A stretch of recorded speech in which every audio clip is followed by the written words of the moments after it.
time on how my kid's dad tried to kill me and left me with PTSD, anxiety, and a loose tooth in the front. This story not gonna be long. I know my other story time was so fucking long, but this one ain't gonna be long. I decided to do this story time because I literally had a nightmare. If you don't know, I've been sober for almost a month, and with that, I never dreamed when I would be high, and because I'm sober, I guess like it opens up my dreams. I don't know. I've been dreaming about a lot of crazy things that has happened in my life, and it has brought back a lot of trauma, things like that I probably thought I healed, like I said before. Also, part of my mouth is numb right now because I just went and got a filling done on my mouth. So if I'm talking crazy, that's why. I don't know how long it's going to take to wear off. It's been like 4 hours. So I'm just get the story over with. So this story happened one night where, like, at the time when I was dating my kid's dad, we both was heavy drinkers. He was pretty much alcoholic, and I would basically follow the lead with him. So with that being said, it was one night where we both decided to go hang out with our friends, different friend groups. He decided to leave earlier than I did. By the time I damn near was done getting ready for the night, he was all ready to come back home. To be honest, at this point, during us dating, I pretty much was over him. I had already started talking to this girl, and I was like so interested in her that I really wasn't like paying him no attention, and he probably felt that or whatever. So this specific night, like I said, he had already went out with his friends. It was probably about 1 o'clock, and I was just now leaving out. My friends was having a girls' night, so that's where I was headed to. So we went to my friend's house. We went and did the little girls' night, and after the girls' night, we decided to go to the after hours. Now, if anybody know, the after hours be staying open real late or whatever. And when we got to the after hours, it was me and my best friend. I'm driving. My best friend left her car at my house. And when we got to the after hours, it was some girls that my best friend was like, had issues with. And her baby daddy, I can't remember if he was there or not at the after hours, but I know like my best friend, I was sitting in the car on the phone with the girl, just all interested in, you know what I'm saying, trying to be on the phone with her, whatever. Well, when I noticed, like, my friend got out the car, she could hold her own. My friend got the car, she went to go, like, check the girl or whatever. But then once I seen, like, more girls coming along, I ended up hanging up the phone with the girl and got out the car to go check on my friend. Now, like I said, my friend got out the car, she was checking the girl, and I guess her friend started to, like, gather along. So when I seen that, I put my phone down in the car, and I got out to, like, you know what I'm saying, have my friend back. I guess when I was out the car, my kid's dad, he was like blowing my phone up and stuff like that, like telling me to come back to the house and stuff, like he was ready for me to come home. And I'm like, I literally just got out, but because I was out the car, I didn't see none of the cars. So meanwhile, he was literally blowing me up. Now, the reason why I mentioned the girl is because like I didn't want to go back home because I was too busy wanting to be on the phone with her. So, like, when I got back in the car, I still was ignoring him. Like, I was still on the phone with her, just like, you know what I'm saying, before I went home. Because I knew, like, once I got home, I wasn't going to be able to, you know what I'm saying, talk to her and shit. So, as I said, my best friend had left her car at my house. And my kid's dad, like, he was cool with all my friends and shit. So, he had everybody on Snapchat, whatever. So, we driving home. In the city I'm from, it's small. So, like, from the after hours to my house, it probably, like, a 10-minute drive, if that. So we driving to my house, and my best friend's looking at me. She like, oh my God, Gabby, like such and such is sending me videos of him fucking up my car. Now, I'm thinking he just about to hit them up. You know, like, hey, where my girl at? Where my baby mama at? He doing something to the goddamn girl car. Holy.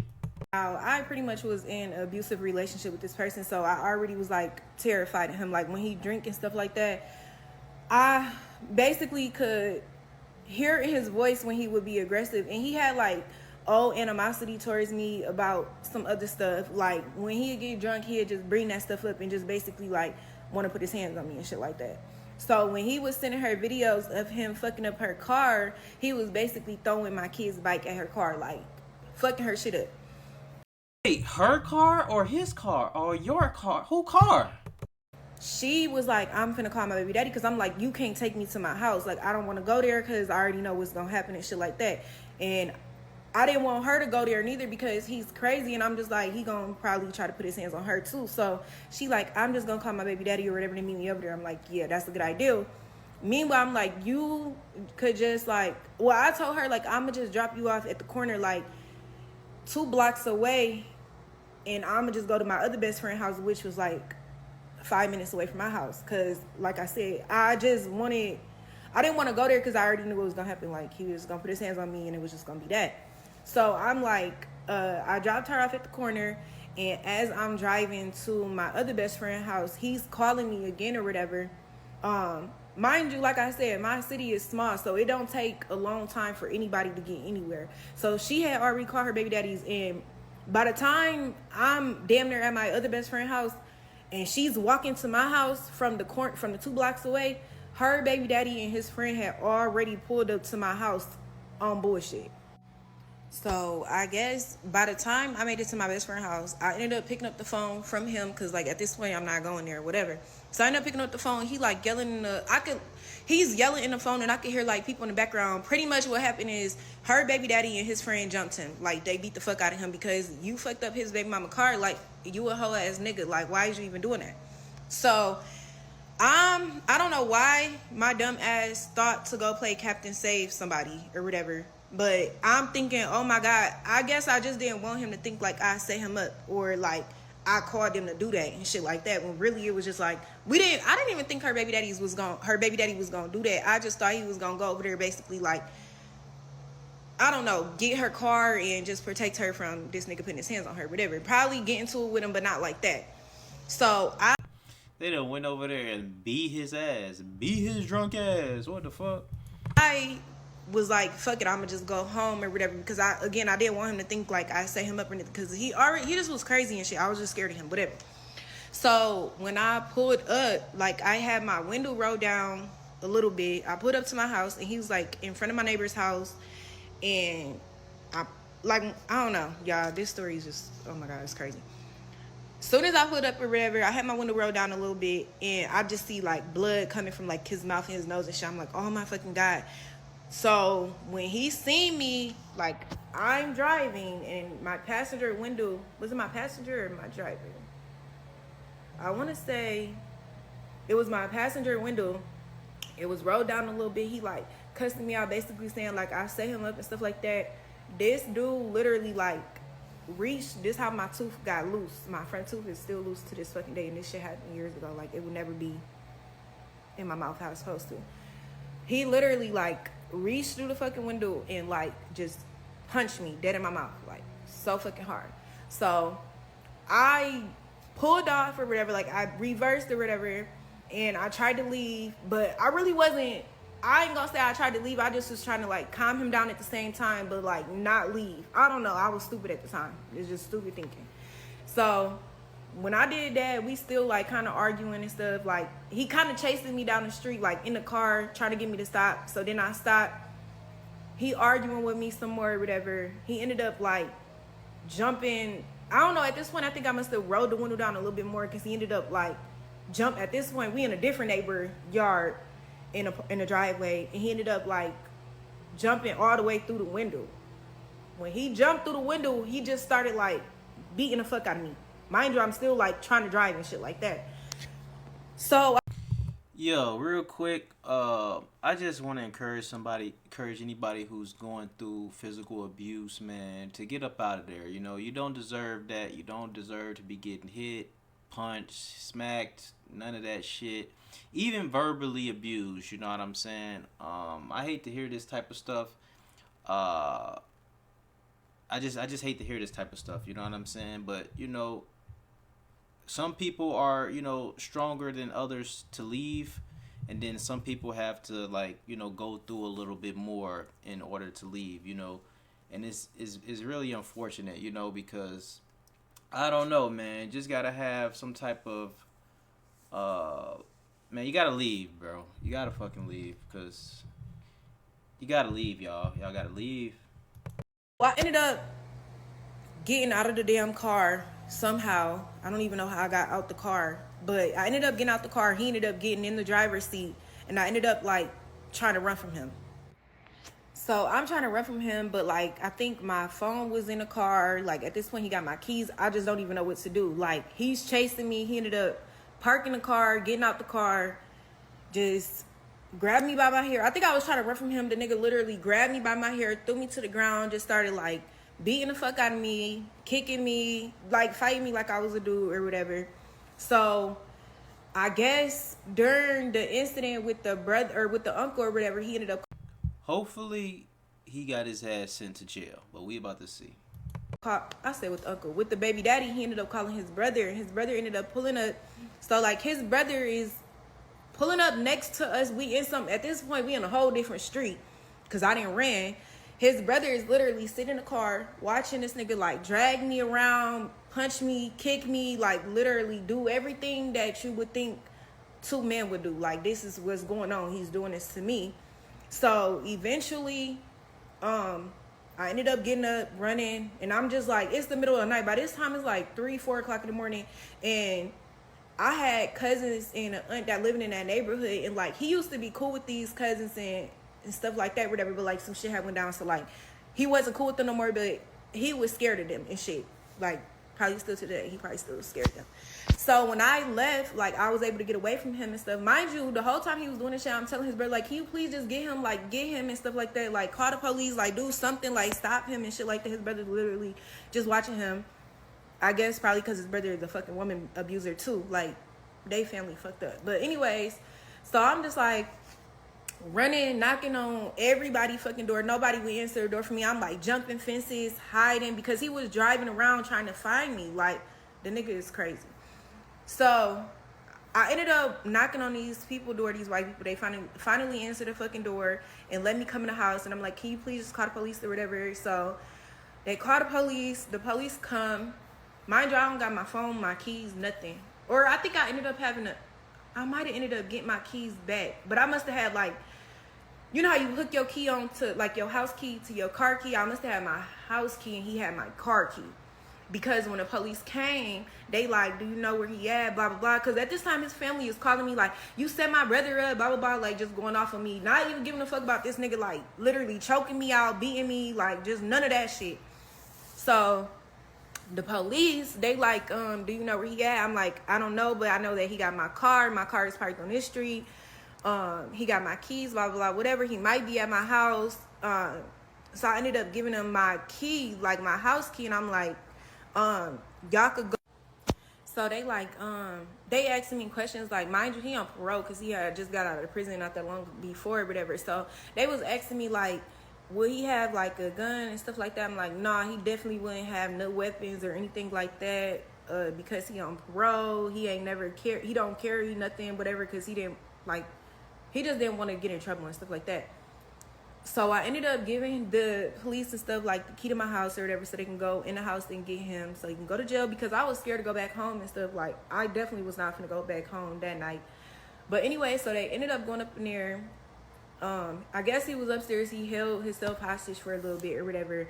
But like, I guess he was so drunk. In the time of like the police, me hiding at the people's house and the police coming and all that stuff happening or whatever, I guess he went and got a weapon or whatever. But he didn't go get, I guess he had his brother bring him something. I don't know. But I guess he didn't have just one. He had two. So I don't know if he got it for me or my cousins, like, cause he seen me running in that direction. So I guess he was thinking like I was going to go get my cousins to handle him or whatever. So when they, pull him out the house, eventually this man had both of them in his pocket. Like he was waiting and he was in the house, like with the house dark. So like, all I could think is if I would have went back in there, like, man, I probably wouldn't be here to this day. Like, it's crazy. After that, I probably didn't stay in my house. I ended up staying like at my best friend's house. My mom was keeping my kids because I was just so terrified. He ended up going to jail, but he ended up getting out, I think, the next morning. And of course, like what abusers do is like they try to talk you into like dropping charges and stuff like that. But I wasn't going for that shit. Like at first, let me not say I didn't. Cause eventually I did, but I never like went back to him after this situation because like, nigga, you literally could have killed me. But anyways, the next day he got out, I think he ended up going to like his grandma's house because I think I put a PPO on him or something like that. He couldn't go. I ended up putting a PPO on him and his whole family because at that point they was like, Brian passed my house threatening me. I don't know. It was crazy. I hate talking about this story because it really left like me with a lot of fucking trauma for a very long time. And for me last night to have that nightmare, it was basically like I relived the whole story all over again. But it was just like, I don't know. It's crazy. So he already had like a federal case. He was already on federal parole. So like with this, him having a weapon and stuff like that, that put him back on like he ended up going back to the feds for a little bit. I ended up testifying and saying, so like a dummy, I ended up like testifying in court like he pretty much, because he was a good worker. Like one thing about him, he was about his money. So like I didn't want to take that away from him. Like his job, he was basically training to be a manager or something like that. Something he was doing and stuff. And I really wasn't trying to fuck that up. So like I kind of basically helped him get out of jail, which was dumb as hell because after that he started stalking me and I ended up that was part of the reason why I ended up leaving Michigan. Because I had two stalkers, him and the girl that I messed with after him. Not the one that I was on the phone with, but somebody else that I had messed with after them. They both was stalking me at the same time. I basically couldn't go to my house because both of them was threatening me at the same time on the same days, just doing weird stuff. But I don't even care to talk about this story no more. Like it would just be bringing back so many bad memories. But if it's any girls out there that go through like domestic violence and like you see small signs, them talking to you crazy, them choking you, putting their hands on you once or twice, I don't care if it's a woman or a man, like just don't go for it. Get away from it because it could be a time where you really don't make it out. Like I have scars from when he literally pushed me through a glass door while I was pregnant. And yeah, I could tell y'all plenty of more stories about. It was times when I literally wouldn't even stay at home. I would just get hotels pretty much every night with my kids because he was an alcoholic, and every time he got drunk, basically I was his punching bag. I don't know. So just don't ever take that type of stuff lightly because still to this day, almost 10 years later, I'm still dealing with the trauma of things that he did for me for years and years. And the first time he ever put his hands on me, it was right after I had our first son. And I kid y'all not, after he did it, the nigga literally, like, I had a black eye, busted lip. I didn't want to go to work. I was working at a clinic. Didn't want to go to work. The nigga took me to Walmart in the middle of the night to go get chapstick. Like, chapstick, really? So, and that's when it started. He choked me out real bad. And from that point, it basically gave him a go to continue to do it. So I'm glad that I'm still here. I stayed for a long time because I never wanted to struggle with my kids. That's the honest God truth. I was in school, and a lot of the times abusers, they find ways to manipulate you, and one of his ways to manipulate me was with money. So All right. So, y'all heard it, man. Like I say, man, if y'all going through something like that, if anybody going through something like that, just encourage you to get out, because you never know, man. A motherfucker literally could kill you. Y'all know a motherfucker could hit you the wrong way and goddamn knock your goddamn brain loose or something crazy, right? Y'all know this type of shit happens, so y'all be careful out there, man. I wish nothing but the best for y'all. And like I say, ladies, I can't encourage y'all. My niggas too, man. Don't be having that girl put her hands on you and be smacking you and shit. You know what I'm talking about? Like, so y'all be careful out there, cause like I told y'all, man. First of all, motherfuckers know better than to try me like that. I don't know who the fuck. Motherfucker know not to try me like that. You know what I'm saying? Your ass going to jail or your ass going to hell. So, so I appreciate y'all for tuning in and rocking with me, man. Like I say, she said it the best. I really ain't got nothing else to say besides that. All right. I love y'all. I appreciate y'all, man. Y'all got to get with a real player. You know what I'm saying? Like Big Play. You know what I'm saying? Big Play ain't gonna never put my hands on you, baby. You know what I'm saying? Big Play gonna treat you right. You know what I'm talking about? Appreciate y'all. Love y'all. It's your boy. I'm out. Peace.